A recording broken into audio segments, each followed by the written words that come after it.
Good morning વિદ્યાર્થી મિત્રો. જો ગયા લેક્ચરમાં આપણે વિદ્યુત વિભાજન કોષ ઉદાહરણ સહિત સમજાવ્યું. વિદ્યુત પ્રવાહ પસાર કરો, વિદ્યુત ધ્રુવો એટલે એનોડ અને કેથોડ ઉપર જુદી જુદી નિપજ મળે. હવે એનામાં કેટલી નિપજ મળશે વિદ્યુત વિભાજન કોષમાં, એનો ખાસ કરીને અભ્યાસ ફેરાડે નામના વૈજ્ઞાનિકે કરેલો. Faraday, Michael Faraday. એને 1834માં વિદ્યુત ધ્રુવો ઉપર પ્રાપ્ત થતી નિપજ અને વિદ્યુતના જથ્થા વચ્ચેનો સંબંધ આપ્યો. તમને ખબર હોય છે ફેરાડેનો સંબંધ છે ને એ પ્રાપ્ત થતી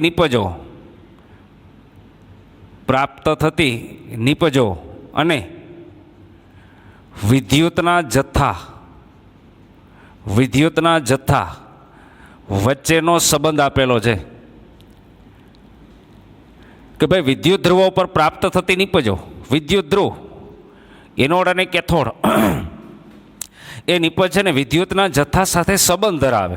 હવે કઈ રીતે સંબંધ ધરાવે છે, કેટલી નિપજ મળશે, એનો આધાર કોના ઉપર, એને ઘણા બધા પ્રયોગ કર્યા.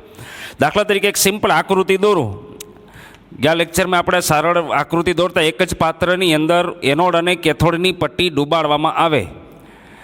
આ શેનું દ્રાવણ લેવામાં આવે? વિદ્યુત વિભાજ્ય દ્રાવણ, વિદ્યુત વિભાજ્ય ઇલેક્ટ્રોલાઇટિક સોલ્યુશન. વિદ્યુત વિભાજ્ય એટલે તમે બધા જાણો છો કે એવું પ્રકારનું દ્રાવણ કે જેમાં ધન અને ઋણ આયન, એટલે ધન આયન ઋણ આયન એટલે એનો મતલબ એવો થાય. દાખલા તરીકે આપણે કેટાયન કહીએ, કેટાયન એટલે ધન આયન, એનાયન એટલે ઋણ આયન. તો જે દ્રાવણમાં ધન અને ઋણ આયનો છૂટા પડે, ધન અને ઋણ આયનો, એવું દ્રાવણ વિદ્યુત વિભાજ્યનું દ્રાવણ. બીજા શબ્દોમાં વિદ્યુતનું વહન થઈ શકે એવું દ્રાવણ. હવે એની અંદર એક જ પાત્રમાં આપણે જાણીએ છીએ કે એનોડ અને કેથોડ પટ્ટી ડૂબાડવામાં આવે, જ્યાં ઓક્સિડેશન અને રિડક્શન થાય. બેટરી સાથે જોડી દો, પ્લસ માઇનસ, પ્લસ એટલે એનોડ, માઇનસ એટલે કેથોડ. આ કેથોડ વિદ્યુત ધ્રુવ, આ એનોડ વિદ્યુત ધ્રુવ. એનોડ ઉપર ઓક્સિડેશન, કઈ બાજુ લખીએ છીએ આપણે? તો કે ડાબી બાજુ, લેફ્ટ હેન્ડ સાઈડ. આપણે વાં એવું કહેતા કે ભાઈ લેફ્ટ, કઈ બાજુ? તો કે ભાઈ લેફ્ટ એટલે એનોડ, ઓક્સિડેશન થાય, ઋણ ધ્રુવ હોય. પણ અહીંયા આપણે જાણીએ છીએ કે એનાથી વિરોધી ઘટના છે, એટલે આ પ્લસ હોય ને, બેટરીના ધન ધ્રુવ સાથે જોડી એનોડ, ઋણ ધ્રુવ સાથે જોડીએ એ કેથોડ. હવે વાત એ છે કે આ કોઈ વિદ્યુત વિભાજ્ય ધાતુના કોઈ ક્ષારનું દ્રાવણ તમે લીધું, એમાં વિદ્યુત પ્રવાહ પસાર કરશો તો કેટલો જથ્થો નિપજ મળશે. તો એમાં ઘણા બધા પ્રયોગના આધારે તારણ કાઢ્યું. એ ફેરાડેનો પહેલો નિયમ છે. એટલે પ્રથમ નિયમનું વાક્ય શું છે એ પહેલાં લખીએ, પછી એના ઉપર આધારિત દાખલાઓ ગણીએ, એટલે એનો ઉપયોગ કરતા આવડી જાય. જો વિદ્યુત વિભાજ્યનું જે દ્રાવણ છે, વિદ્યુત વિભાજ્યનું દ્રાવણ, એમાં વિદ્યુત પ્રવાહ પસાર કરો તો વિદ્યુત વિભાજન થશે, વિદ્યુત વડે સંયોજનનું વિભાજન થાય. દાખલા તરીકે અહીં તમે CuSO4નું દ્રાવણ લીધું હોય તો કોપર +2 SO4 -2 હોય. NaClનું દ્રાવણ હોય તો Na+Cl -1 છૂટા પડ્યા હોય. શીખવાડ્યું કોનું એનોડ ઉપર ઓક્સિડેશન થાય, કોનું રિડક્શન થાય. ગયા લેક્ચરમાં આપણે શીખવાડી દીધું એનોડ ઉપર કોનું ઓક્સિડેશન થાય, ગમે તેનું ન થઈ જાય, ગમે તેનું રિડક્શન ન થાય. રિડક્શન કોનું થાય તો કે જેનો રિડક્શન પોટેન્શિયલ ઓલી શ્રેણી પ્રમાણે ઊંચો હોય, એનું મૂલ્ય મોટું હોય, એનું થઈ જાય. પછી એનોડ ઉપર ઓક્સિડેશન કેનું થઈ જશે? ગમે તેનું? તો કે નહીં, જેનો ઓક્સિડેશન પોટેન્શિયલ ઊંચો હોય. પણ તમને એમ થાય કે સાહેબ અમને તો તમે EMF શ્રેણી ભણાવી, રિડક્શનવાળી વાત કરી, તો એનાથી ઊંધું બોલો. જેનો રિડક્શન પોટેન્શિયલ નીચો એનું ઓક્સિડેશન થાય, જેનો રિડક્શન પોટેન્શિયલ ઊંચો એનું કેથોડ ઉપર રિડક્શન થાય. એટલે ગમે તેનું ઓક્સિડેશન રિડક્શન ન થાય. મારે નિયમ લખવો છે કે ભાઈ વિદ્યુત વિભાજનથી વિદ્યુત ધ્રુવો, એટલે આ બે ધ્રુવ છે એનોડ કેથોડ, પ્રાપ્ત થતી નિપજ નો જથ્થો એ પસાર કરેલા તમારા વિદ્યુત વિભાજન કોષ એમાંથી પસાર કરેલા વિદ્યુતના જથ્થાના સમપ્રમાણમાં હોય. એટલે પ્રથમ નિયમનું વાક્ય આવશે કે ભાઈ વિદ્યુત વિભાજનથી આમાં વિદ્યુત વિભાજન થાય, વિદ્યુત પ્રવાહ પસાર કરો ત્યારે. તો વિદ્યુત વિભાજનથી વિદ્યુત ધ્રુવો પર, એટલે એનોડ અને કેથોડના સળિયા પર વિદ્યુત ધ્રુવો પર પ્રાપ્ત થતી નિપજોનો જથ્થો, એ પછી જો સોલિડ હશે ને ધાતુ, તો એનું માસ એટલે દળ મળે, ગ્રામ. પછી કોઈ વાયુ લિબરેટ થતો હશે, છૂટો પડતો હોય, તો એ વાયુનું વજન નથી માપતા, વાયુનું કદ માપશું. એટલે આપણે એ નિપજ છે એનો જથ્થો, એમ જે હોય માસ, નિપજોનો જથ્થો એ પસાર કરેલા વિદ્યુત ભારના જથ્થાના સમપ્રમાણમાં હોય છે, સમપ્રમાણમાં હોય. એટલે દાખલા તરીકે મારે આને સંબંધ લખવો હોય, વિદ્યુત ભારનો જથ્થો એટલે ક્યુ કુલમ, નિપજનો જથ્થો તો કે માસ અથવા વેઇટ જે લખો એ. તો તમારી બુકમાં કોઈ જગ્યાએ રેફરન્સ બુકમાં ડબલ્યુ પણ લખે છે, આમ ડબલ્યુ ચલે છે ક્યુ, ડબલ્યુ એટલે જે તે નિપજનો જથ્થો વેઇટ, આ વિદ્યુત ભારનો જથ્થો ક્યુ કુલમ, આવું લખેલું હોય. આમ ન લખેલું હોય તો ઘણી બધી જગ્યાએ રેફરન્સ બુકમાં આની જગ્યાએ સાંભળજો, અથવા કરીને કહું છું, એમ ચલે છે ક્યુ લખેલું હોય તે સાચું છે, બે ખોટું નથી. ડબલ્યુ લખો કે માસ લખો, વેઇટ લખો અથવા માસ લખો, ખ્યાલ આવે છે? હવે જો સમપ્રમાણતાની નિશાની દૂર કરીએ ને, માનો કે માસ રાખું તો અહીંયા સમપ્રમાણતાની એક નિશાની મૂકું છું, ઝેડ ગુણ્યા ક્યુ. તમારી એનસીઆરટી બુકમાં અત્યારે આવું કોઈ સૂત્ર નથી. આ તો રાસાયણિક દાખલાઓ ગણવા માટે એક ટૂંકું સૂત્ર બનાવી, જેથી કરીને તમારે વેઇટ માપવાનું થાય ને, માસ. વાયુનો કદ માટે આ લાગુ નહીં પડે. માસ માપવું હોય, દળ માપવું છે, વેઇટ માપવું છે, તો આ એક સૂત્ર જે છે સંબંધ ઉપરથી સૂત્ર બનાવીએ. આ સૂત્ર મૂકીએ છીએ, એની અંદર જો આ એમ અથવા જે ડબલ્યુ લઈ છીએ ને એ જથ્થો છે, નિપજનો જથ્થો ગ્રામમાં, કયો વિદ્યુત ભારનો જથ્થો એટલે કે વિદ્યુતનો જથ્થો. પછી ઝેડ છે ને એક પ્રકારનો અચળાંક છે, કોન્સ્ટન્ટ, જેને ટૂંકમાં ECE બોલવામાં આવે. ઇંગ્લિશમાં બોલું, ઇલેક્ટ્રોકેમિકલ ઇક્વિવેલેન્ટ. ગુજરાતીમાં લખી લેજો, વિદ્યુત રાસાયણિક તુલ્યાંક. વિદ્યુત રાસાયણિક તુલ્યાંક ધોરણ 11ના ચેપ્ટરમાં નોર્માલિટીના દાખલા આવતો ત્યારે તુલ્ય ભારની વાત આવતી, એટલે આવો શબ્દ આવી ગયો, વિદ્યુત રાસાયણિક તુલ્યાંક, ઇંગ્લિશમાં ઇલેક્ટ્રોકેમિકલ ઇક્વિવેલેન્ટ. એ ઝેડ છે એ અચળાંક છે. હવે એ ઝેડનું મતલબ સમજાવી દઉં. આ જે તુલ્યાંક છે ને, તુલ્યાંક એ કઈ રીતે ગણાય? તો કે ભાઈ એનું સૂત્ર છે ઈના છેદમાં ફેરાડે, E/F. ઈ એટલે ઇક્વિવેલેન્ટ વેઇટ, EQ. હવે ઝેડ બરાબર EQ, ઇક્વિવેલેન્ટ વેઇટ, એટલે તુલ્ય ભાર, ગુજરાતીમાં તુલ્ય ભાર. પછી આ ફેરાડે છે અચળાંક, ફેરાડે અચળાંક, જેની કિંમત જાણો છો, 1 ફેરાડે બરાબર હમણાં હું કઈ સમજાવીશ, 96,500 કુલમ જેટલો ઉપયોગમાં લઈએ છીએ. અને તુલ્યભાર ગણતા ધોરણ 11માં શીખવાડેલું છે, ધ્યાન રાખજો બધાય. ઇક્વિવેલેન્ટ વેઇટ EQ બરાબર અણુભારના છેદમાં, અણુભાર એટલે મોલર માસના છેદમાં. જો 3 પ્રકારના સૂત્ર શીખવાડ્યા, એસિડ બેઝના દાખલા હોય તો આપણે એવું કહેતા, જે તેનો એસિડનો તુલ્યભાર ગણતા હોય તો અણુભાર ભાગ્યાની બેઝિકતા આવે. જો બેઝનો તુલ્યભાર ગણતા હોય તો એસિડના અણુભાર છેદમાં એની એસિડિક બેઝિકતા આવશે. એસિડ માટે બેઝિકતા, બેઝ માટે એસિડિકતા વડે ભાગાકાર કરતા. પછી તમને ક્ષાર માટે શીખવાડેલું, રેડોક્સ પદાર્થો ઓક્સિડેશન કરતા, રિડક્શન કરતા હોય તો આપણે એવું કહેતા, જેટલા મોલ ઇલેક્ટ્રોનનો ફેરફાર દેખાય, ગુમાવે અથવા મેળવે એટલા જ વડે ભાગાકાર કરતા. સોલ્ટ હોય ક્ષાર, તો એમાં આપણે એવું લખતા કે એની સંયોજકતા એટલે એક પ્રકારનો વિષભાર, અથવા કેટલા ઇલેક્ટ્રોનનો ફેરફાર. આપણે અહીંયા ગુમાવે ને મેળવે એવી વાત આવશે તો કેટલા ઇલેક્ટ્રોનનો ફેરફાર, એના વડે તમે ભાગાકાર કરો એ જ તમારો તુલ્યભાર. આ તમને એટલા માટે સમજાવો અત્યારે વધારાનું, કાંઈ ખાલી નિયમ લખેલા છે, તમને જે તે દાખલાની અંદર ડાયરેક્ટ ગણતરી કરવી તો થઈ શકે. એટલે આ EQ ઝેડની ગણતરી કરવી હોય તો. બીજું ક્યુ બરાબર શું, તો કે વિદ્યુતનો જથ્થો. એનો મતલબ શું, તો કે માની લો કે આ પરિપથ છે, આ બેટરી જોડીશ, એમાં I એમ્પિયર જેટલો વિદ્યુત પ્રવાહ T સમય માટે પસાર કર્યો, T second. I ampere T સમય સેકન્ડ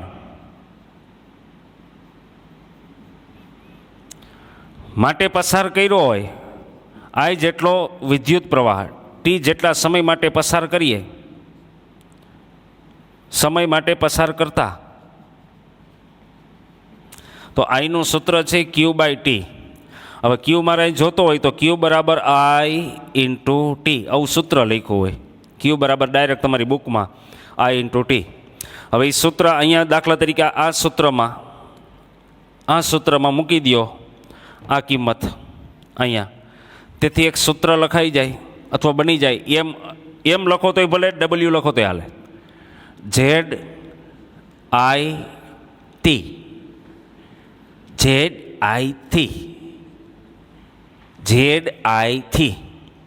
T છે. એટલે આ એક સૂત્ર બની ગયું, જેમાં ઝેડનું મૂલ્ય પણ તમે લખી શકો, ઝેડની કિંમત પણ લખી શકો, ઇક્વિવેલન્ટ વેઇટ છેદમાં F ફેરાડે, એ લખો તો હાલે. અથવા ઝેડ જાણો છો તો એક સૂત્ર બની ગયું. આ સૂત્રની અંદર ઝેડ એટલે વિદ્યુત રાસાયણિક તુલ્યાંક. એ તુલ્યાંકનો મતલબ તો કે તુલ્યભાર છેદમાં ફેરાડે, આ બેનો ભાગાકાર કરશો એટલે તમને જે તે કિંમત મળે એ કિંમત મૂકી શકો, અચળ હોય. અને આ ઝેડ છે ને એ જે તે ક્ષારના દ્રાવણ લઈ છે ને એના ધનભાર અને ઋણભાર ઉપર આધાર રાખશે.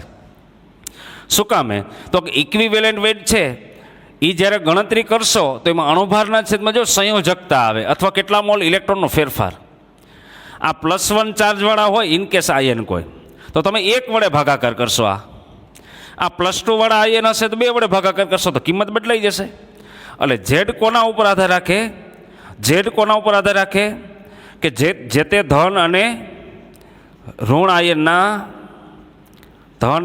આયનના વીજભાર પર આધાર રાખે.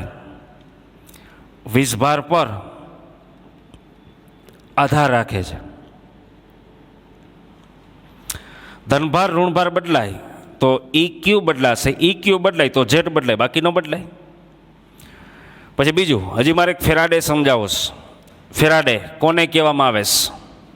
એક અચળ મૂલ્ય છે કે ભાઈ 1 ફેરાડે એટલે શું, તો કે 1 ફેરાડે એટલે વૈજ્ઞાનિકની યાદમાં કે જ્યારે તમે વિદ્યુત પરિપથમાંથી જ્યારે 1 મોલ ઇલેક્ટ્રોન અહીંથી પસાર થતા હોય ને વીજભાર લઈને, 1 મોલ ઇલેક્ટ્રોન જેટલો વીજભાર પસાર થાય, 1 મોલ, 1 ઇલેક્ટ્રોન નહીં, 1 મોલ ઇલેક્ટ્રોન, તો 1 મોલ ઉપર રહેલા ઇલેક્ટ્રોનના વીજભારને જ 1 ફેરાડે કહેવામાં આવે. એટલે 1 ફેરાડે મતલબ શું? 1 ફેરાડે મતલબ એની ડેફિનેશન કેવી હોય, વ્યાખ્યા સામાન્ય કેવી હોય, તો 1 મોલ ઇલેક્ટ્રોન પર રહેલા વીજભારને 1 ફેરાડે કહે છે, વૈજ્ઞાનિક ફેરાડેની યાદમાં. હવે સમજાવું, ગણતરી કરીએ. આપણે જાણીએ છીએ કે 11મા ધોરણથી શું જાણો છો, તો કે આ કે શું, તો કે એક ઇલેક્ટ્રોન હોય, 1 ઇલેક્ટ્રોન પરનો વીજભાર કેટલો, તો કે 1 ઇલેક્ટ્રોન પરનો વીજભાર અમે જાણીએ છીએ 1.6021 × 10⁻⁻19 કુલમ. આપણે જાણીએ છીએ 1 ઇલેક્ટ્રોન પરનો વીજભાર 1.6021 10⁻⁻19 કુલમ. 1 ઇલેક્ટ્રોન પર એટલો વીજભાર છે. ફેરાડે નામના વૈજ્ઞાનિક માટે નક્કી કર્યું છે કે જો વિદ્યુત ઘણા બધા કામ કર્યા, સારું કામ કર્યું, કારણ કે ઉદ્યોગ માટે આ જરૂરી છે, રિમ્પલ્સ કેટલી મળે, તો એને સારું એવું કામ કર્યું છે. તો એની યાદ માટે એવું કીધું કે 1 મોલ ઇલેક્ટ્રોન ઉપર એલો જે ટોટલ વીજભાર છે ને એટલા વિદ્યુતના જથ્થાને 1 ફેરાડે કહી દેવું. તો ભાઈ આપણે 1 ઇલેક્ટ્રોન ઉપરનો વીજભાર એટલો છે, તો 1 મોલ ઇલેક્ટ્રોન હોય એના પરનો વીજભાર કેટલો, તો કે 1 મોલ એટલે કેટલી સંખ્યા થાય? એ ગુણ્યા આ. એટલે તેથી આપણે આવું કરી શકીએ, આવું કામ કરી શકીએ કે ભાઈ 6.1 મોલ એટલે 6.022 ગુણ્યા 10⁻23 ઘાત. 1 મોલ એટલે ગુણ્યા 1.6021 10⁻19 ઘાત છેદમાં 1 ઇલેક્ટ્રોન. ત્રિરાશિ મૂકી, બીજું કાંઈ નથી કર્યું. બેને સાદુરૂપ આપશો 10⁻23 10⁻19 એટલે આ પ્લસ ઘાત, આ માઇનસ ઘાત, આધાર સરખો, ઘાતનો સરવાળો. 19 બાદ થાય એટલે 10⁻4 ઘાત.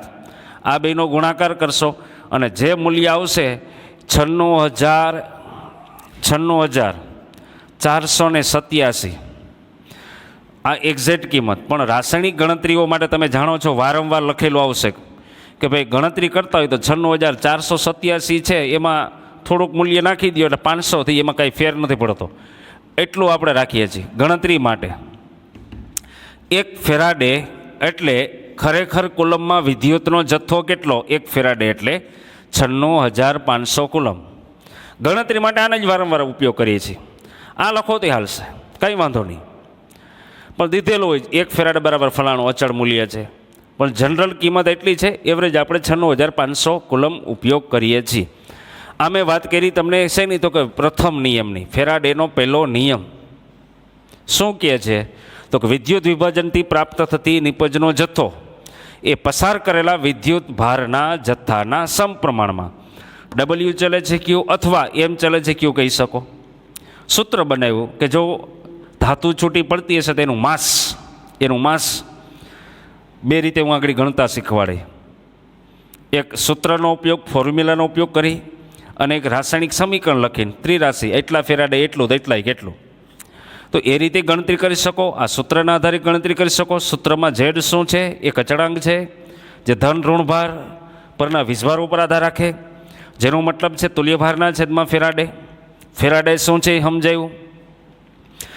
તુલ્યભાર કઈ રીતે ગણાય? ઇક્વિવેલન્ટ વેઇટ તો કે તો 11મા ધોરણમાં શીખાઈ ગયો. અણુભારના છેદમાં સંયોજકતા અથવા પસાર કરેલા અથવા કેટલા ગુમાવ્યા કેટલા મોલ ઇલેક્ટ્રોનનો ફેરફાર છે. ક્યુ કુલમ શું છે? તો કે ભાઈ આઈ જેટલો વિદ્યુત પ્રવાહ, એમ્પિયરમાં આઈ જેટલો વિદ્યુત પ્રવાહ ટી સમય માટે પસાર કરો તો આપણે આઈ બરાબર લખી શકીએ ક્યુના છેદમાં ટી, એટલે ક્યુ બરાબર આઈ ઇન્ટુ ટી. એ વસ્તુ અહીં મૂકી દો એટલે એક સૂત્ર બની ગયું ZIT. આ સૂત્ર W બરાબર લખી શકો અથવા M એટલે માસ બરાબર લખી શકો. આ ફેરાડેનો પહેલો નિયમ.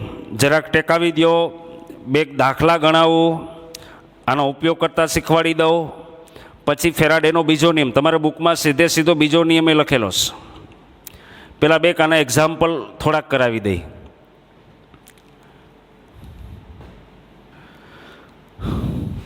જો પહેલા નિયમના આધારે કોયડા નંબર તમારી પાઠ્યપુસ્તકનો દાખલો છે, એની રકમ જોજો. કોપર સલ્ફેટનું દ્રાવણ 10 મિનિટ માટે, અહીં દ્રાવણ ભર્યું હોય 10 મિનિટ માટે 1.5 એમ્પિયરનો વિદ્યુત પ્રવાહ, 1.5 સમય આપ્યો છે, કેટલો પ્રવાહ પસાર કર્યો એ પણ આપ્યો. કેથોડ ઉપર નિક્ષેપિત એટલે કેટલું જમા કોપર થયું. જો એવું નહીં સમજવાનું કે એનોડ ઉપર કેટલી નિપજ મળે, એ કેમ નથી કીધું. દાખલો એવો પૂછે કે એનોડ ઉપર કોણ, કેથોડ ઉપર કોણ, કેટલું છૂટું પડશે, બે એક સાથે માગી શકે. અથવા એમ કે ભાઈ એનોડ ઉપર કઈ નિપજ મળે એ સાબિત કરી દો, કેથોડ ઉપર કઈ નિપજ મળે છે, કેટલું વજન મળે છે એ કહી દો. અહીં કેથોડનું કીધું તો કેથોડની વાત કરશું. આપણે જાણીએ છીએ કે ધન અને ઋણ આયનો જ્યારે છૂટા પડે ત્યારે ધનભારિત આયન ક્યાં જાય? તો કે ધનભારિત આયન છે ને એ કેથોડ ઉપર જાય. ઋણભારિત આયન ક્યાં જાય? તો કે ભાઈ એનોડ ઉપર જાય. કોપર સલ્ફેટનું દ્રાવણ છે એનો મતલબ એવો થાય CuSO4.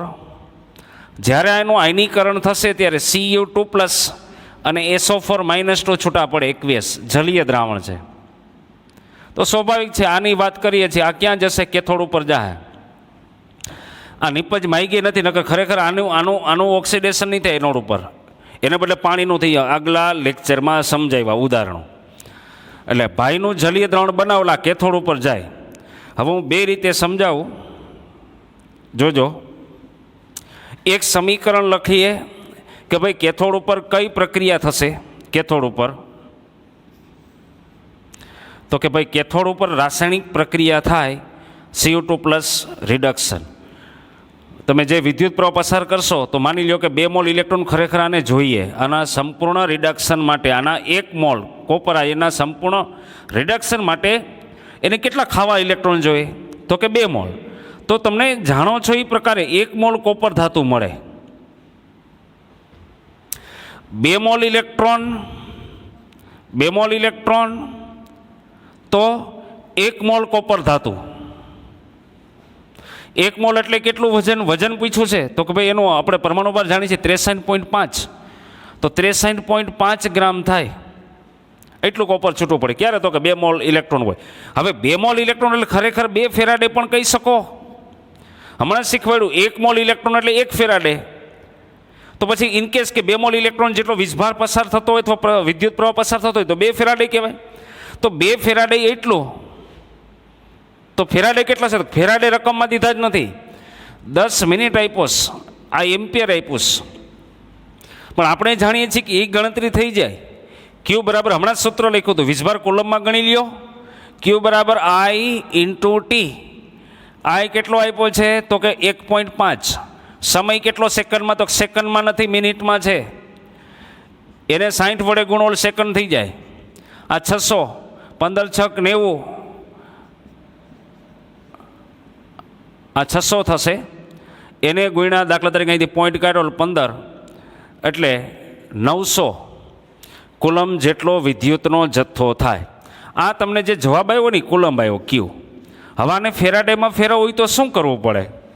તો કે ત્રિરાશિ, કારણ કે અહીં જો તમારે ફેરાડે છે, સમીકરણ અનુસાર કેલ્ક્યુલેશન લગાવશો તો તમે ત્રિરાશિ એવી કહેશો કે સાહેબ 2 ફેરાડે એ કેટલું કોપર મળે છે? 63.5 ગ્રામ. સમીકરણ અનુસાર 100% કોષ કાર્ય કરતો હોય, 2 મોલ ઇલેક્ટ્રોન જોઈએ તો 1 મોલ કોપર મળે. તો કેટલા ફેરાડે? તો ફેરાડે નથી. તો કે ભાઈ ત્રિરાશિ મૂકો ને ભાઈ, હમણાં શીખવાડી ગયું 96,500 કુલમ હોય વીજભાર તો 1 ફેરાડે. તો 900 કુલંબે કેટલું? તો 900 કુલંબે કેટલું થશે એ જરાક ચેક કરો જી. 96,500 કુલમ હોય ત્રિરાશિ, પહેલાં શીખવાડું તો 1 ફેરાડે, 1 ફેરાડે. તો 900 કુલંબે કેટલા? તો 900 ગુણ્યા 1 ભાગ્યા 500 કરશો એટલે તમારો જવાબ ફેરાડેમાં આવશે. 900 ગુણાકારમાં 1 ભાગ્યા 96,500. આ 2 મીંડા કેન્સલ. સાદુરૂપ આપશો એ તમારે ફેરાડે આવશે. અહીં ત્રિરાશિ, અત્યારે મારે સાદુરૂપ ન દેવું હોય તો 9 ભાગ્યા, જો 2 ફેરાડે એટલા, તો પછી કેટલા ફેરાડે એ? તો કે ભાઈ 9/965 ફેરાડે જે આવે એટલા ફેરાડે એ કેટલા? તેથી 9 ભાગાકારમાં 965 એને ગુણ્યા કેટલા? તો કે 63.5 છેદમાં કેટલા? તો કે 2. આનું તમે સાદુરૂપ આપો એટલે તમારો જવાબ આવી જાય, સીધો જવાબ આવશે. અને એ જે જવાબ આવશે તમે દાખલા તરીકે કેલ્ક્યુલેશનમાં અહીંયા તમે 9/965 કેલ્ક્યુલેટર કરીને ઉપયોગ કરીને ફેરાડે લઈ આવી શકો. એવું ન કર્યું મેં. શું કર્યું? એક સાથે ગણતરી કરી નાખી કે ભાઈ ત્રિરાશિ અહીં મૂકવી છે તો અહીંયા ભાગાકાર કરો, એના પર સીધી કિંમત લઈ લો. અહીંયા જે ફેરાડે આવશે એટલા એ કેટલા? આને ગુણ્યા 63.5 ભાગ્યા 2 સીધું કરી નાખ્યું. તો તમારો જવાબ સીધો અત્યારે જ ફેરાડે નહીં આવે. હવે ફેરાડે નહીં આવો, સીધું કોપરનું વજન આવશે ગ્રામમાં. ફેરાડે તો અહીંયા આવી જાય કેલ્ક્યુલેશન કરશો એટલે. એ ફેરાડે અહીંયા મૂકો તો કે મેં નથી મૂક્યા, મેં તો સીધું મૂલ્ય ભાગાકારવાળું રાખ્યું. એ જવાબ આવશે 0.296 ગ્રામ કોપર ધાતુ. એટલે એટલું વજન મળશે, 0.296 ગ્રામ. હાવ સરળ છે. જો આ એક રીત છે સામાન્ય ત્રિરાશિવાળી કે ભાઈ કોપર સલ્ફેટ છે, કોપર સલ્ફેટ CuSO4, એમાં Cu2+ આયન છે, કેથોડ ઉપર ગયા. એને રિડક્શન માટે ખરેખર કેટલા ઇલેક્ટ્રોન જોઈએ? તો કે વીજભાર છે એટલા ઇલેક્ટ્રોન જોઈએ તો જ તટસ્થ બને. તો 2 મોલ ઇલેક્ટ્રોન છે તો હા, તો 1 મોલ કોપર ધાતુ મળે. 1 મોલ એટલે એના પરમાણુ ભાર જેટલું વજન. 2 મોલ ઇલેક્ટ્રોનનો મતલબ 2 ફેરાડે જેટલો વિદ્યુતનો જથ્થો. તો કેટલા ફેરાડે છે? તો ડાયરેક્ટ નહોતા આપ્યા. એટલે ક્યુ બરાબર I ઇન્ટુ ટી સૂત્રનો ઉપયોગ કરી પહેલાં કુલમ ગણ્યા. કુલમની ત્રિરાશિ ફેરાડે ગણતરી કરી એ એટલા ફેરાડે આવે જે 0 પોઈન્ટ આવશે. 9/965 કરશો એટલે તમને જે તે ફેરાડે મળશે. એ ફેરાડે કેટલા? ત્રિરાશિ જ મૂકી 0.296. પછી એવું બીજું સાહેબ દાખલો થઈ ગયો. હવે તમે જે સૂત્ર શીખવાડ્યું એના આધારે ગણતરી કરવી હોય તો એ રીતે ગણતરી થઈ જાય, એ રીતે પણ ગણતરી થાય. જરાક જોજો, આ ગણતરી એમનેમ રાખજો. આ થોડું કાઢી નાખો. આ સૂત્ર તમે લખ્યા હશે બધા, તુલ્યભાર કેમ ગણવા. આ દાખલો ગણો તેરા સાઈડમાં ગણી લેજો, અથવા કરીને ધ્યાન રાખજો. સૂત્રનો ઉપયોગ કરી બે રીતે દાખલા થાય. આ રીતે થાય, આ રીતે પણ થાય, અથવા બીજી રીત સૂત્રને આધારે આવું જે સૂત્ર બનાવ્યું એમ બરાબર ઝેડ ક્યુ એટલે કે ZIT, એ સૂત્રને આધારે એમ એટલે માસ ZIT. ઝેડ એટલે શું હમણાં શીખવાડી ગયા, તુલ્યભાર છેદમાં ફેરાડે, I અને T. ઇક્વિવેલન્ટ વેટ કેનું, તો કે અત્યારે કોપરની જ વાત થઈશ. તો કોપરનો તુલ્યભાર કેટલો થાય? કોપરનો તુલ્યભાર તો કેનો પરમાણુ ભાર 63.5 ભાગ્યા કેટલા કરશું? હમણાં શીખવાડ્યું ભાગ્યા સંયોજકતા એટલે કે કેટલા મોલ ઇલેક્ટ્રોન મેળવે છે. બે વસ્તુ એક જ કે અથવા ગુમાવે. તો અહીંયા શું આવશે? 63.5 પરમાણુ ભાર ભાગ્યા સંયોજકતા એટલે 2 ગુણ્યા ફેરાડે. ફેરાડે 96,500. I કેટલા? તો કે ભાઈ રકમમાં દીધા જ છે 1.5. સમય કેટલો આપ્યો? તો કે 10 મિનિટ. તો જરાક ધ્યાનથી જો, અહીંયા જે બધું વારાફરતી સાદુરૂપ આવ્યું હોય એક જ જગ્યાએ બધા ભેગા થઈ ગયા, જોઈ લ્યો. અહીંયા તમે અલગથી શું કર્યું હતું? પહેલાં I × T કર્યું હતું કે નહીં? તો આટલો જવાબ આવ્યો યાર યો. એને ગુણ્યા શું આવ્યું? એને ગુણ્યા 63.5. આ સાદુરૂપ જ છે. આ 96,500. 96,500 છે. આ મીંડા કેન્સલ કરી, આ બેમાં ગુણાકારથી 900 મળે. છેદમાં 96,500, બે મીંડા કેન્સલ, 9/965 થઈ ગયા. 63.5 દેખાય, છેદમાં 2 દેખાય. તો હા, વારાફરતી ત્રિરાશિ મૂકીને ગણતરી કરો કે પછી ડાયરેક્ટ આ સૂત્ર મૂકીને ગણતરી કરશો, બેનો જવાબ એક સરખો જ આવે. જ્યારે નાના નાના ટૂંકા ટૂંકા દાખલાઓ ગણતા હોય અથવા MCQ સોલ્વ કરતા હોય તો ઝડપથી પૂરું થાય એવું કામ કરવાનું છે. તો આ સૂત્રનો ઉપયોગ કરીને તમે ગણતરી કરશો તોય તમારો જવાબ આ જ આવશે કે ભાઈ 0.296 ગ્રામ કોપર નિક્ષેપિત થાય.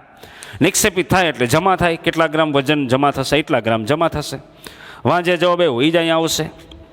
ખ્યાલ આવી ગયો? ગણતરી જરાક કરજો જાતે. લખો દાખલો. આ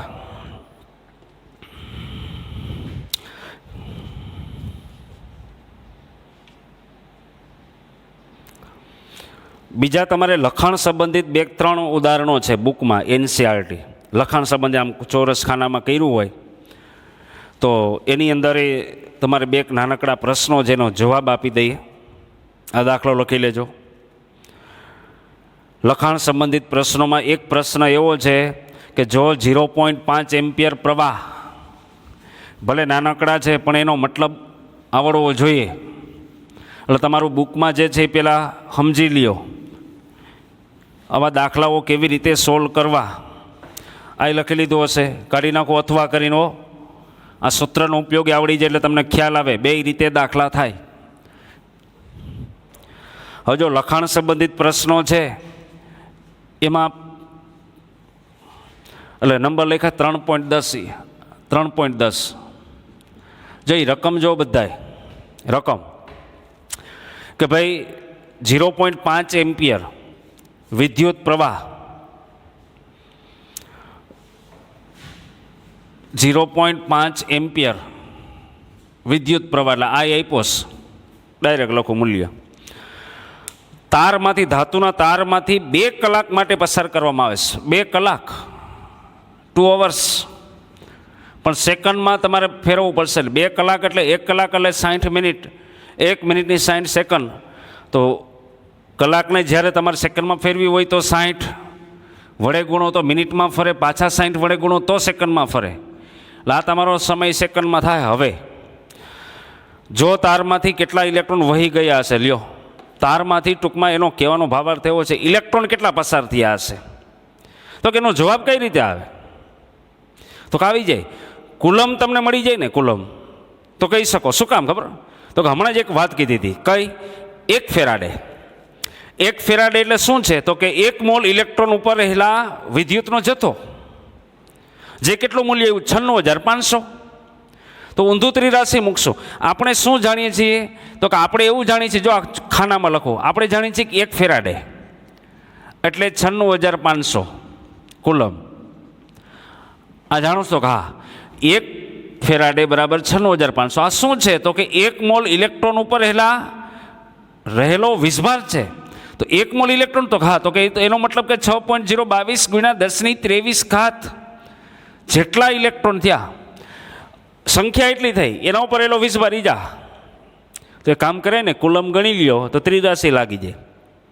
96,500 કુલમ જેટલો વિદ્યુતનો જથ્થો પસાર થયો હોય તો એટલા મોલ ઇલેક્ટ્રોન નીકળી ગયા ગણાય, પસાર થયા ગણાય. તો એટલા કુલમ એ કેટલું? તો આપ્યું છે I અને T.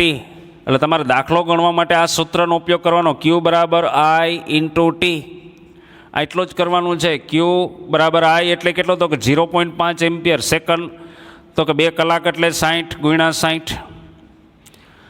આ સાદુરૂપ આપશો એટલે તમારો જવાબ આવશે 3600. કારણ કે આ જો 5/10 આવે તો 2 પંચા 10, 2 કેન્સલ કરી નાખો તો વધે તો આ 60 ગુણ્યા 60 એટલે 3600. આ કુલંબ આવી ગયા, Q આવી ગયો.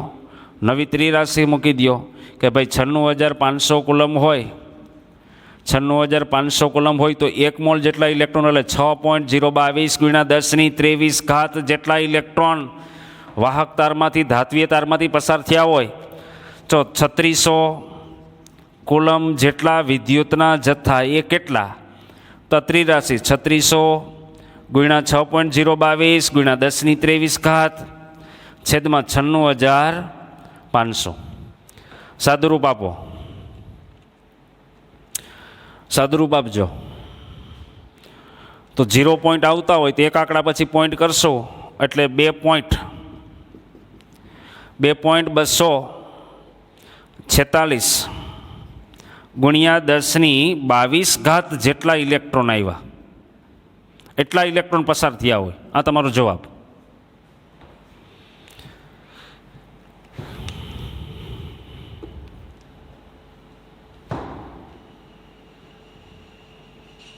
લખી લેજો વિડીયો પુશ કરીને. એના પછીનો પ્રશ્ન જો વાંચો એમાં હું સીધો જવાબ લખાવું. તમારી રેફરન્સ બુકમાં પણ હોય એવું લખ્યું છે, ધાતુઓ જેનું વિદ્યુત વિભાજન રીતથી નિષ્કર્ષણ થાય છે તેની યાદી. હવે એમ તો ઘણી બધી ધાતુના ઉત્પાદન ઉદ્યોગમાં થાય છે, પણ તમારી બુકમાં લખેલી હોય ને એવા કોઈ એક્ઝામ્પલ તો કે સોડિયમ ધાતુ, મેગ્નેશિયમ ધાતુ, એલ્યુમિનિયમ ધાતુ, કેલ્શિયમ, આવી જે ધાતુ છે ને, સોડિયમ, મેગ્નેશિયમ, એલ્યુમિનિયમ, કેલ્શિયમ, આવી ધાતુના વિદ્યુત વિભાજન દ્વારા ઉત્પાદન કરવામાં આવે. એ તમારો જવાબ. બુકમાં એવું ઉદાહરણ લખેલા હોય, ગયા લેક્ચરમાં આપણે ચર્ચા કરી હતી. એના પછી એક ત્રીજો કોયડો છે 3.12. હવે એ જો રાસાયણિક સમીકરણ, આવું તો આપણે કામ શીખવાડી ગયા છે રેડોક્સમાં. તો કે અહીંયા શું કામ છે રેડોક્સનું? તો કે રેડોક્સમાં તમને ખબર હોય તો ઓક્સિડેશન અને રિડક્શન અર્ધ પ્રક્રિયા અલગ અલગ લખતા, છેલ્લે સરવાળો કરતા બેલેન્સ કર્યા પછી, બે અર્ધ પ્રક્રિયા અલગ અલગ સંતુલિત કરતા, એમાં એવું કહેતા કે કોને કેટલા ગુમાવ્યા, કોને કેટલા મેળવાશ, એ સમાન કર્યા પછી સરવાળો કરતા. તો હવે પ્રશ્ન એ આવે કે ઓક્સિડેશન દરમિયાન કેટલા ગુમાવ્યા હોય, રિડક્શન દરમિયાન કેટલા ઇલેક્ટ્રોન મેળવા હોય. તો એ ખબર પડીએ તો તમને વિદ્યુતનો જથ્થો ખબર પડે. અને એવા ક્યારેક ક્યારેક પ્રશ્નો પૂછાઈ ગયા, તમને શીખવાડ્યું તો રેડોક્સમાં. એ જ પ્રશ્ન અહીંયા છે. કોયડા નંબર એટલે કે તમારો લખાણ સંબંધિત પ્રશ્ન 3.12 વાંચો. એમાં જે સમીકરણ છે જરાક ધ્યાનથી જો. એ સમીકરણ અહીંયા લખું છું, Cr2O7 -2 3.12 Cr2O7 -2 પ્લસ બેલેન્સવાળું આખું સમીકરણ છે રેડોક્સ સમીકરણ 14H+1 14 પ્લસ 6 મોલ ઇલેક્ટ્રોન દીધા જ છે, 6 mole electron gives 2Cr3+ chromium ion વત્તા 7 મોલ પાણી. રકમમાં જો આ એક સમીકરણ લખ્યું છે, તમે ધ્યાનથી જો. હવે આ સમીકરણને ધ્યાનમાં લેવાનું છે. પછી આગળ શું કીધું ખબર? 1 મોલ Cr2O7 - આજ ભાઈ આ અત્યારે ઇલેક્ટ્રોન મેળવે છે, તો આ રિડક્શન અર્ધ પ્રક્રિયા છે. એમ કે છે કે આના 1 મોલ લ્યો તો અત્યારે સમીકરણમાં 1 જ છે. ઇનકેસ અહીં બેલેન્સમાં 2, 3, 4, 5 જે હોત તો ત્રિરાશિ મૂકી દેત.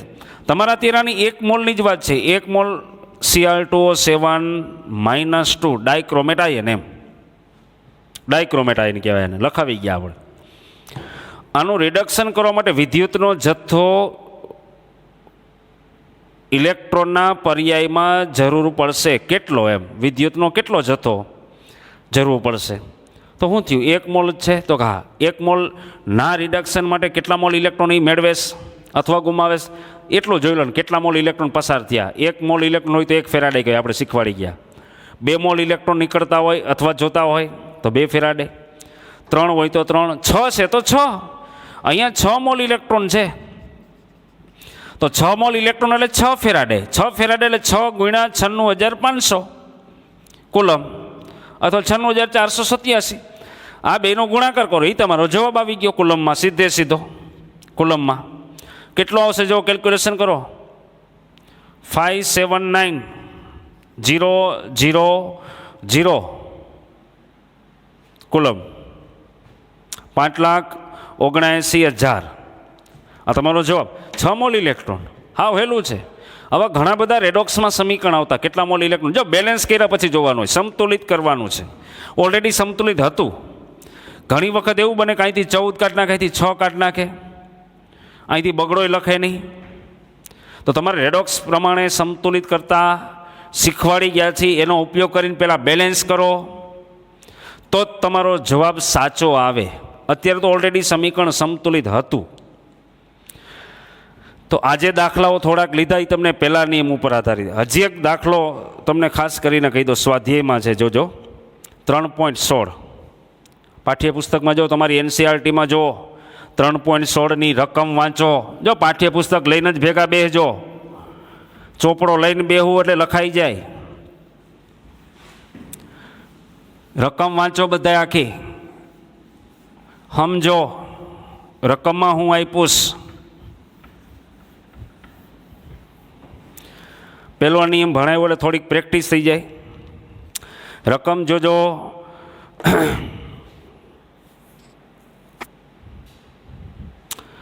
ત્રણ વિદ્યુત વિભાજન કોષો ABC. ઓકે, આ બીજા નિયમ ઉપર આધારિત દાખલો. હમણાં સૂત્ર શીખવાડી દો, એનું સૂત્રની જરૂર નથી, આ રીતે ગણાઈ જાય. હમણાં શીખવાડ્યું એ દાખલો થોડી વાર પછી લઈ લે. એની પહેલાં તમારે એક દાખલો છે સ્વાધ્યાયનો 3.13 દાખલો જાતે ગણી શકાય એવો છે, જોઈ લ્યો. નીચેના ઉત્પાદન માટે ફેરાડેના પર્યાયમાં કેટલી વિદ્યુતના જથ્થાની જરૂર પડશે? સ્વાધ્યાયનો 3.13 દાખલા નંબર. પિગલિત CaCl2, એમાં પેલું છે CaCl2, કેલ્શિયમ ક્લોરાઇડ, ડાયક્લોરાઇડ. 20 ગ્રામ કેલ્શિયમ. આ પિગલિત છે CaCl2 માંથી 20 ગ્રામ કેલ્શિયમ. હવે રકમ શું કહે છે? તો કે એમ કીધું, નીચેના ઉત્પાદન માટે ફેરાડેના પર્યાયમાં કેટલા વિદ્યુત, ટૂંકમાં એને ફેરાડે કહેવાનું છે, કેટલા ફેરાડે જોઈએ. દાખલો હા વહેલો ત્રિરાશિ મૂકવાની છે. બીજો દાખલામાં પિગલિત L2O3 છે, એમાં 40 ગ્રામ એલ્યુમિનિયમ ધાતુ મળે છે. તમને કેટલી નિપજ મળે? જો આગલો દાખલા ગણે એમાં નિપજ કેટલી મળે એ શોધતા હતા. હવે નિપજ કેટલી મળે છે દઈ દીધી. તો ઊંધું કામ કરવાનું, ફેરાડે કેટલા એમ. આગળ જો તમને કેલ્શિયમનો પરમાણુ ભાર લખ્યો છે, એલ્યુમિનિયમનો પરમાણુ ભાર કાઉન્સમાં લખ્યો છે. કેલ્શિયમ છે તો એનો પરમાણુ ભાર 40 ગ્રામ પ્રતિ મોલ. હવે કેલ્શિયમ છે તો કેલ્શિયમ ધાતુ છે, ધન ભાર છે, તો આ સીધું સમીકરણ લખાય. કેલ્શિયમ 2+ રિડક્શન થાય તો કેટલા મોલ ઇલેક્ટ્રોન જોઈએ? તો કે 2 મોલ, જેટલો વીજભાર છે એટલા. તો કેલ્શિયમ ધાતુ સોલિડ મળે. ધ્યાનથી જોજો, 1 મોલ મળે છે કે નહીં? તો હા, 1 મોલ કેલ્શિયમ ધાતુ મળે, 1 મોલ એટલે એનું વજન કેટલું થાય તો કે 40 ગ્રામ પ્રતિ મોલ, સીધી ત્રિરાશિ. એટલે 2 mall electron, 2 mall electron, 2 mall electron એટલે 2 ફેરાડે. 2 ફેરાડે 40 ગ્રામ કેલ્શિયમ મળતી હોય તો એટલા ફેરાડે કેટલી, તો કે હવે એવું નથી ગણતરી કરવાની, નિપજ નથી કરવાની, હવે ઊંધું કરીએ. 40 ગ્રામ જો મળતું હોય કેલ્શિયમ તો 2 ફેરાડે જેટલો વિદ્યુતનો જથ્થો જોઈએ ફેરાડેમ, તો હા 40 ગ્રામ વજન મેળવવું હોય તો 2 ફેરાડે જોઈએ. તો અહીં કેટલું વજન મળે રકમમાં, તો કે 20 ગ્રામ. તો સીધું દેખાય એનાથી અડધું છે તે 1 ફેરાડે તમારો જવાબ આવી ગયો કહેવાય. આવો જ બીજો દાખલો એલ્યુમિનિયમનો કરી શકો. એલ્યુમિનિયમ પ્લસ 3 ડાયરેક્ટ લખું, 3 mole electron gives aluminium solid. 3 Faraday હોય, 3 ફેરાડે ત્યારે આ 1 મોલ, આ સીધું કહી દો 3 મોલ 3 ફેરાડે 27 ગ્રામ થશે. તો ત્રિરાશિ ઊંધી મૂકવાની. 27 ગ્રામ એલ્યુમિનિયમના ઉત્પાદન માટે 3 ફેરાડે, તો રકમમાં 40 ગ્રામ મળે છે તો ઊંધું 40 ગ્રામે કેટલા ફેરાડે મૂકો ત્રિરાશિ.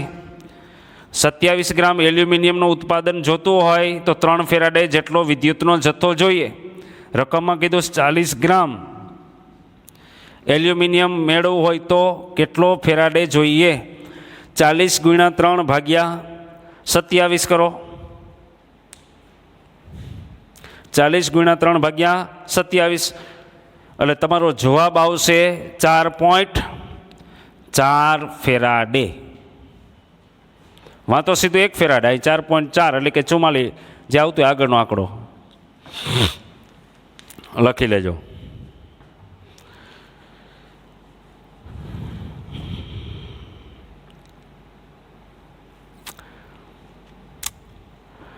હજી એક સૂત્ર તમને ખાલી કહી દો, કોષની કાર્યક્ષમતા. એટલે આવો કોષ વિદ્યુત વિભાજન કોષ છે. દાખલા ગણીએ, વિદ્યુતનો જથ્થો આપીએ છીએ તો કેટલી નિપજ મળે છે એ આપણે ગણતરી કરી હમણાં. 2 મોલ 1 મોલ જેનો પરમાણુ ભાર જેટલું વજન. હવે ઘણી વખત તમે લો બેટરી દ્વારા તમે I એમ્પિયરનો વિદ્યુત પ્રવાહ T સમય માટે પસાર કરો ખરા. તમે રકમમાં દીધું કે 10 એમ્પિયર એટલી કલાક ફલાણી કલાક પસાર કર્યો, કેટલા ગ્રામ કોપર મળે, કેટલા ગ્રામ કેલ્શિયમ મળે, કેટલા ગ્રામ એલ્યુમિનિયમ મળે, ગણતરી કરી નાખો. પણ જરૂરી નથી કે આ જે કોષ છે એ 100% કાર્ય કરતો હોય. અવરોધ હોય પણ ખરા, અને હોય જ થોડોક તો હોય જ. તમને એમ થાય કે મેં 1 કલાક પસાર કર્યો, પાવર ચાલુ રાખ્યો, 10 એમ્પિયર આપું છું, પણ ખરેખર એ તમારો જે બેટરી છે એ 10 એમ્પિયર કરતાં ઓછો પાવર આપતી હોય તો, અથવા 10 કરતાં થોડોક વધારે આપતું હોય તો તમે જે ગણતરી આ જે કરો છો ત્રિરાશિ મૂકીને એટલા ગ્રામ નિપજ આ મળશે, એટલા ગ્રામ આ મળશે, ખરેખર કાં તો એના કરતાં વધી જાય અથવા ઘટી જાય, આવું બને.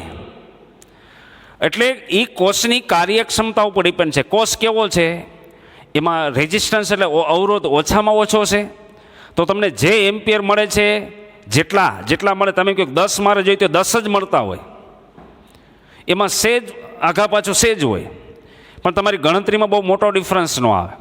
પણ જો એ સાધન બરાબર બનેલું ન હોય, બેટરી બરાબર ન હોય તો તમને કીધેલો પાવર ખરેખર મળતો હોય નહીં. એટલે કેટલીક વખત હું એમ કહેવા માગું છું, કોષની કાર્યક્ષમતા દાખલો પૂછી નાખે કે ભાઈ કોષની કાર્યક્ષમતા કેટલી છે. તો એવો છે ને એકાદ દાખલોય ગણશું. એના માટે એક નાનકડું સૂત્ર લખાવી લખી નાખો. પણ એ સૂત્રની આમ તો જરૂર નથી. એલાવ સૂત્રની જરૂર ન હોય, ત્રિરાશિ જ મુકાય. આ કેમ અત્યારે ત્રિરાશિ છે? આ માની લો કે હું એમ કહું છું કે 2 મોલ ઇલેક્ટ્રોન પસાર કરો છો 2 ફેરાડે જેટલો, તો 40 ગ્રામ નિપજ મળે છે. તો એટલા ફેરાડે કેટલું માની લો કે હોય તો કેટલા ગ્રામ? તો આ જે નિપજ છે એ તમારી સૈદ્ધાંતિકથી સમીકરણને આધારે ત્રિરાશિ મૂકો છો. તમને ખરેખર પ્રયોગ જો સાચો કરો ને તો તમને એ પ્રાયોગિક કિંમત છે ને એ સૈદ્ધાંતિક જે મળવી જોઈએ એના કરતાં ઓછી મળે. એટલે ખરેખર કોઈ પણ કોષ છે ને, કોઈ પણ કોષ, એક વાક્ય નોંધ કરીને લખી લેજો, કોઈ પણ કોષની આવો વિદ્યુત વિભાજન કોષની કાર્યક્ષમતા વર્ક કેપેસિટી 100% હોતી નથી. કોઈ પણ કોષની કાર્યક્ષમતા 100% હોતી નથી ખરેખર. તો કાર્યક્ષમતા ગણવી હોય ઇનકેસ કે કેટલા ટકા કોષ કાર્ય કરે છે, તો કાર્યક્ષમતા બરાબર જે તમે નિપજ છે ને એનું પ્રાયોગિક મૂલ્ય રકમમાં આપ્યું હોય કે એટલા ગ્રામ મળે છે, પણ ખરેખર મળવી જોઈએ એટલી, એ સૈદ્ધાંતિક. એટલે નિપજનું પ્રાયોગિક મૂલ્ય પ્રેક્ટિકલી જે મળે એ પ્રયોગ દ્વારા તમે સાચો પ્રયોગ કરીને, અને સૈદ્ધાંતિક મૂલ્ય એટલે આવી રીતે સમીકરણના આધારે ત્રિરાશિ મૂકો, એ સૈદ્ધાંતિક મૂલ્ય નિપજનું, સૈદ્ધાંતિક થિયોરેટિકલ મૂલ્ય ટકાવારી કાઢવી એટલે ગુણ્યા 100.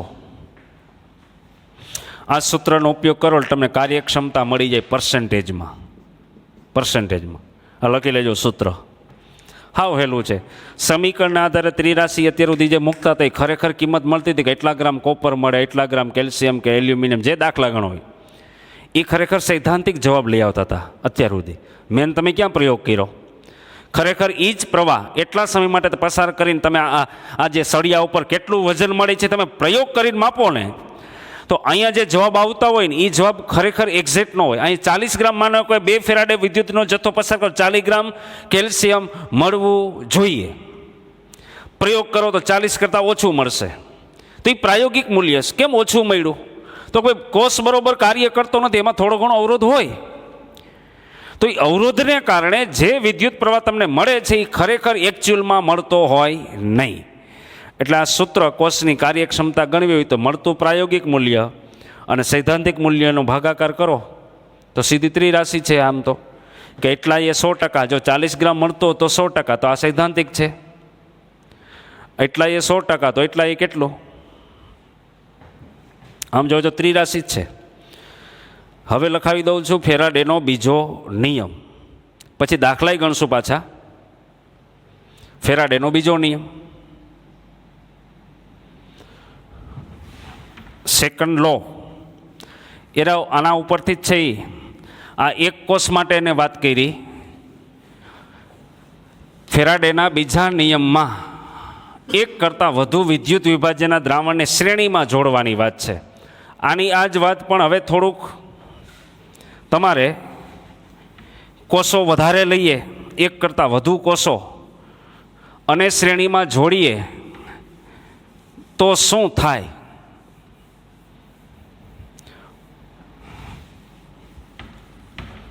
એ ફેરાડેનો બીજો નિયમ છે.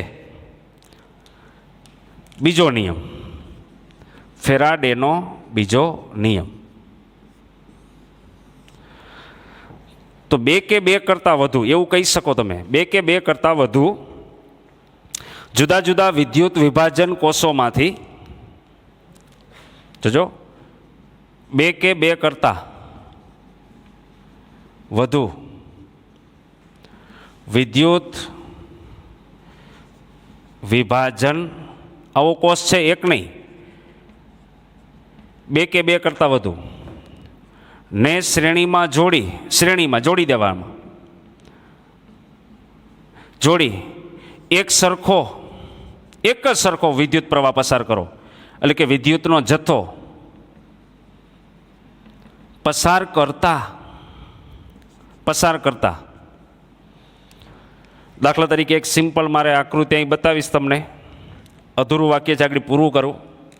માની લો કે 2 વિદ્યુત, 2 કે 2 કરતાં વધુ, અત્યારે હું 2ની વાત કરું. માનો કે આવા 2 જુદા જુદા પાત્ર લીધા અને બેયમાં જુદું જુદું વિદ્યુત વિભાજ્યનું દ્રાવણ ભર્યું છે. ફોર એક્ઝામ્પલ આ ભર્યું, અને હવે એને મારે જોડવાના છે શ્રેણીમાં. એટલે એક સરખો વિદ્યુતનો પ્રવાહ મળી જાય ને એટલે મારે શ્રેણીમાં જોડવા પડે એને. તો કે શ્રેણીમાં જોડી દઈએ, આ શ્રેણીમાં જોડી દઈએ. આ પ્લસ ચાર તો આનો આ માઇનસ હોય, આનો આ માઇનસ છે તો આ પ્લસ છે.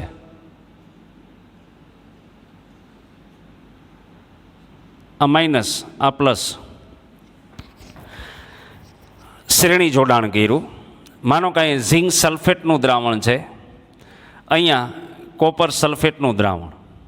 હું પ્રેક્ટિકલી જે થોડું સમજાવી ધ્યાન રાખજો.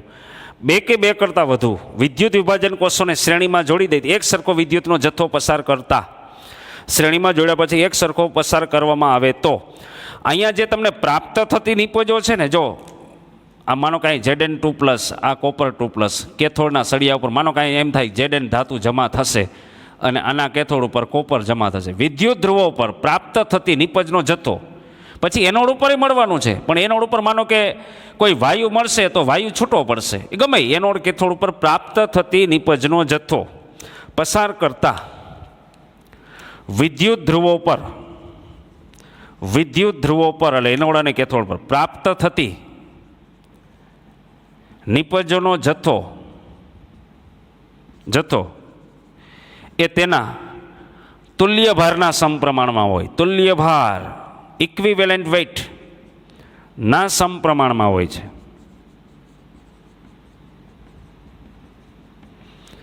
આગલા નિયમમાં આપણે એવું કીધું કે ભાઈ એમ ચલે છે ક્યુ, એમ એટલે માસ વેઇટ ચલે છે ક્યુ. અહીંયા આવી ગયું કે ભાઈ ઇક્વિવેલન્ટ વેઇટ, એટલે અહીંયા ખરેખર જો આના સિદ્ધાંત અનુસાર જો વાત કરો ને તો તુલ્ય ભાર છે, તુલ્ય ભાર ઇક્વિવેલન્ટ વેઇટ એ નિપજનો જથ્થો તુલ્ય ભારના સમપ્રમાણમાં એવું કીધું તો અહીંયા ખરેખર હું એમ કહી શકું એમ ચલે છે EQની વાત થઈશ, આવું સૂત્ર લખી શકું સંબંધ. અથવા એમ ન લખો હોય તો W ચલે છે ઇક્વિવેલન્ટ વેઇટ. હું તમને સાબિત કરી દઉં આ કઈ રીતે આવે. માનો કે આ Zn2+નું દ્રાવણ છે, આ Cu2+નું દ્રાવણ છે. આગળ પહેલા નિયમ પ્રમાણે શું આવે? પહેલા નિયમ પ્રમાણે આ પાત્રમાં શું આવશે તો કે M બરાબર ZIT અથવા Q લખું, Q ઇચ IT છે. પણ અહીંયા ઝિંક માટેનું વજન આવશે, અહીંયા આવશે કોપર માટેનું માસ Z ઇન્ટુ Q.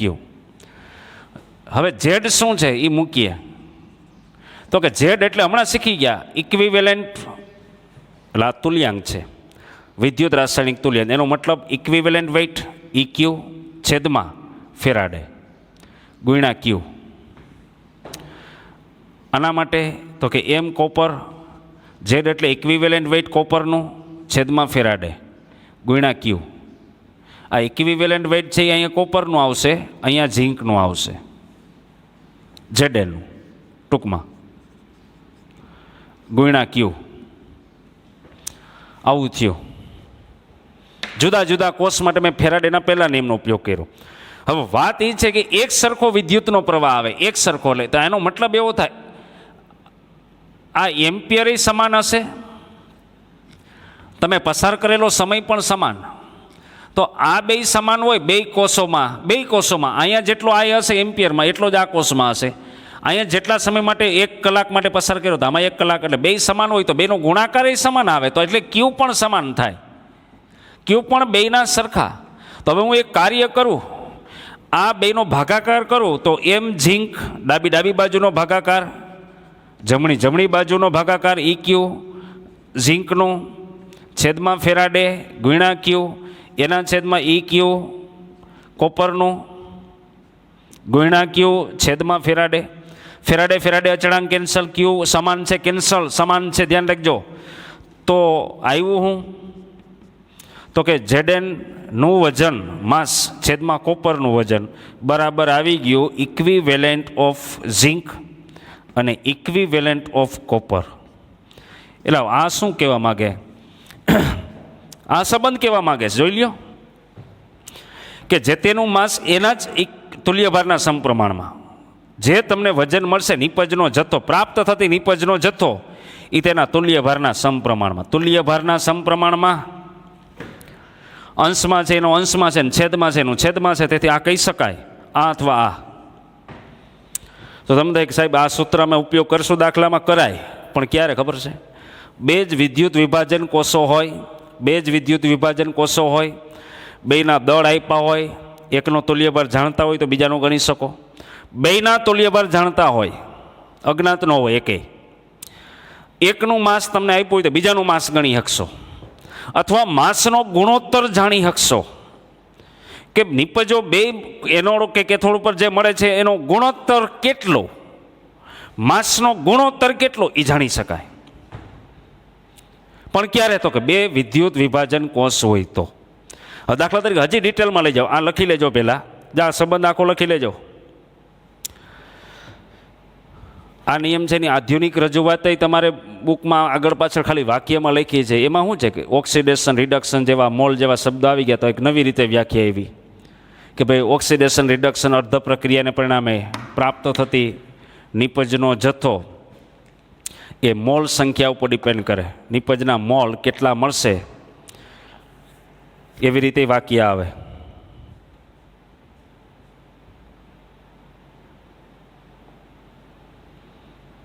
લખી લેજો. આ સાબિતી થોડીક આપીશ આ સંબંધની, આ નિયમની.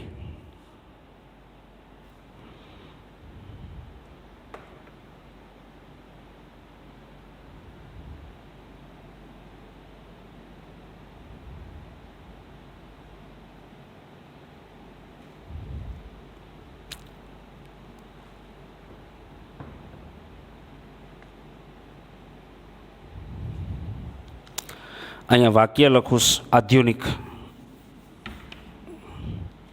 આના ઉપરથી હમણાં કીધું કે એમ ચલે છે ઇક્યુ અથવા ડબલ્યુ ચલે છે ઇક્યુ. હવે વાક્ય લખું છું, આધુનિક રજૂઆત છે. ફેરાડેનો જે નિયમ છે બીજો આ જ છે, પણ નવા જમાનામાં 20મી સદીમાં મોલ સંકલ્પના આવી ગયા. ઓક્સિડેશન પ્રક્રિયા, રિડક્શન પ્રક્રિયા, કોને કેટલા ગુમાવ્યા, કોને કેટલા મેળવા. તો સાંભળી લેજો, આધુનિક રજૂઆત, આ જ નિયમની આધુનિક રજૂઆત લખું છું, લેટેસ્ટ મોડર્ન. શું? તો કે ઓક્સિડેશન રિડક્શન, કારણ કે એનોડ ઉપર ઓક્સિડેશન થાય, કેથોડ ઉપર રિડક્શનથી નિપજ મળે છે. એટલે એવું કહેવા માંગે છે રિડક્શન અને ઓક્સિડેશન. આધુનિક રજૂઆત રિડક્શન ઓક્સિડેશન અર્ધ પ્રક્રિયાઓ જે પણ થાય છે. આપણે અર્ધ પ્રક્રિયા જ હમણાં લખતા હતા કે ભાઈ કોપર જેડેનનું રિડક્શન થાય તો કેટલું મળે, કોપરનું રિડક્શન થાય તો કેટલું મળશે. અર્ધ પ્રક્રિયાઓ દ્વારા વિદ્યુત ધ્રુવો પર એનોડ અને કેથોડ પ્રાપ્ત થતી નિપજોના મોલ. જો નવો શબ્દ આવ્યો એમ, ફેરાડેના જમાનામાં મોલ કેટલા છે એ આઈડિયા નહોતો. મોલ એ આપણી જે પ્રક્રિયાઓ હોય આગળ શીખવાડી દઈશું, એ પ્રક્રિયાઓના અથવા પ્રક્રિયાઓની તત્વયોગમિતિ આપણે બેલેન્સ કરીએ છીએ. તત્વયોગમિતિ દ્વારા કોષમાંથી પસાર થતા વિદ્યુતના જથ્થા સાથે સંબંધ ધરાવે છે.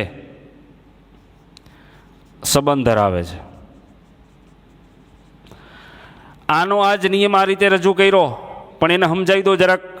બે આકૃતિ છે ને પેલા 3 લઈ લો ઉદાહરણ. આ કાઢ નાખું છું. હવે લખી લીધેલું હશે બધાએ. આ નિયમને થોડોક હજી વિસ્તૃત સમજાવું. માનો કાંઈ મેં અત્યારે 2 જ કોષો લીધા, 2 ને બદલે 3 લઈ લો, કાંઈ વાંધો નહીં. 3, 4 જેટલા લેવા એટલા છૂટ છે, 2 કરતાં વધુ. અહીંયા હજી એક એનોડ અને કેથોડ ઉબાડી દો, થોડુંક વધારે સમજાઈ જાય એટલે. હવે જો અહીંયા ઉદાહરણ લઉં NaClનું, અહીંયા લઉં MgCl2, અહીંયા લઈ લઉં એલ્યુમિનિયમ ક્લોરાઇડનું. શું કામ આવું લીધું તમને ખબર પડી જશે. અને કોઈ એક જ વિદ્યુત ધ્રુવ ઉપર નિપજની વાત કરી દઉં, એક જ વિદ્યુત ધ્રુવ એનોડ કેથોડ. તો કે ધાતુની વાત કરો ને, એટલે જો અહીંયા છે ને ક્યાં ધાતુ આયન છે, એને +1 વાળું, અહીં +2 વાળું, અહીં +3. મારે એક સરખો વિદ્યુતનો પ્રવાહ આમાંથી નીકળે છે. સાંભળજો, વાહક તારમાંથી સમાન. તો એને +1 વાળા દ્રાવણમાંથી જ્યારે પસાર થશે, સાંભળજો, એને +1 વાળા દ્રાવણમાંથી પસાર થશે તો એને સંપૂર્ણ રિડક્શન માટે 1 મોલ ઇલેક્ટ્રોન જોઈએ. તો હા, આને સંપૂર્ણ રિડક્શન કરવું હોય તો કેટલો જોઈએ? તો કે એને 2 મોલ જોઈએ. એલ્યુમિનિયમ વાળા દ્રાવણમાંથી સંપૂર્ણ રિડક્શન 1 મોલનું કરવું હોય તો એને 3 મોલ ઇલેક્ટ્રોન ખાવા જોઈએ. અહીંયા સોડિયમ ધાતુ મળશે, અહીંયા મેગ્નેશિયમ ધાતુ મળશે, અહીંયા એલ્યુમિનિયમ ધાતુ મળશે સોલિડ. એટલે કેથોડ ઉપર અહીંયા સોડિયમ ધાતુ જમા થશે, અહીંયા મેગ્નેશિયમ જમા થશે, અહીંયા એલ્યુમિનિયમ ધાતુ જમા થાય. અત્યારે મેં જોજો કોને કેટલા ઇલેક્ટ્રોન જોઈ લખાશ, પ્રક્રિયા બેલેન્સ છે, તત્વયોગમિતિ. પણ વાત એ છે આ ત્રણ અત્યારે જુદા જુદા પાત્રમાં છે. જો જુદો જુદો કેટલો કેટલો પ્રવાહ જોઈએ આના 1 મોલ રિડક્શન માટે, તો કે આના 1 માટે 2, આના 1 માટે 3 જોઈએ. પણ તમે લો શ્રેણીમાં જોડી દીધા પછી શું થાય? તો કે હવે શ્રેણીમાં જોડ્યા પછી આ ઇલેક્ટ્રોન 1, આ 2, આ 3 ન રહીએ, એક સરખા હોય. આ તો જુદા જુદા કોષોમાં કેટલો વિદ્યુતનો જથ્થો જોઈએ છે એ વાત કરી. જો એક સરખો વિદ્યુતનો જથ્થો હોય તો અહીંયા 1 ફેરાડે, અહીં 2 ફેરાડે, અહીં 3.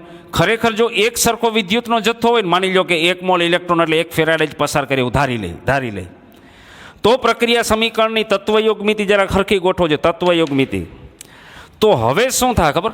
અહીંયા જોજો, હવે આ તમારું સોડિયમ +1 છે ને, એને તો 1 મોલ જોતા હતા ને, અત્યારે આવે છે 1 જ. તો 1 મોલ સોડિયમ ધાતુ નિપજ મળી જાય, કાંઈ વાંધો નહીં. પણ અહીંયા શું થશે? તો કે મેગ્નેશિયમ +2 ને જોઈએ 2 સંપૂર્ણ રિડક્શન માટે, એ આપણને ખબર છે વીજભારને આધારે.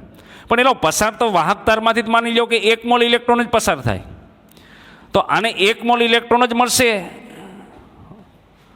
તો કે એવું થાય? તો કે હા. તો હવે તો આનું અડધાનું રિડક્શન થાય, તો અહીંયા અડધો મોલ મેગ્નેશિયમ ધાતુ મળશે. જો મોલવાળી વાત આવી, મોલવાળી નવા નિયમમાં. જૂના નિયમમાં તુલ્યભારની વાત હતી, બે સમજાય જાય આગળ, બે સમજાઈ જાય. પછી એલ્યુમિનિયમના સંપૂર્ણ રિડક્શન માટે જોઈએ 3, પણ પસાર કર્યો છે 1, તો ત્રીજા ભાગનું જ રિડક્શન થાય ને. 1 જ મોલ ઇલેક્ટ્રોન છે, ત્રીજા ભાગનું રિડક્શન કરશે તો ત્રીજા ભાગના મોલ મળશે એલ્યુમિનિયમ ધાતુના.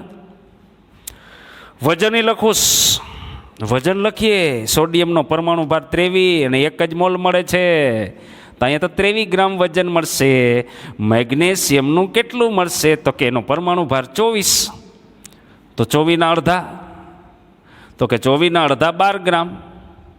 અહીંયા એલ્યુમિનિયમનો પરમાણુ ભાર 27, તેનો ત્રીજો ભાગ છે, તો અહીં તો 9 ગ્રામ જ નિપજ મળશે.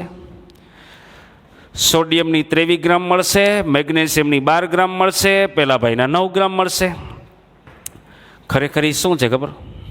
એ બધાના તુલ્ય ભાર છે. તો કે એવું ક્યાં કીધું તમે? તુલ્ય ભાર જ થાય. તુલ્ય ભાર ઇક્વિવેલેન્ટ વેઇટનું સૂત્ર શું છે?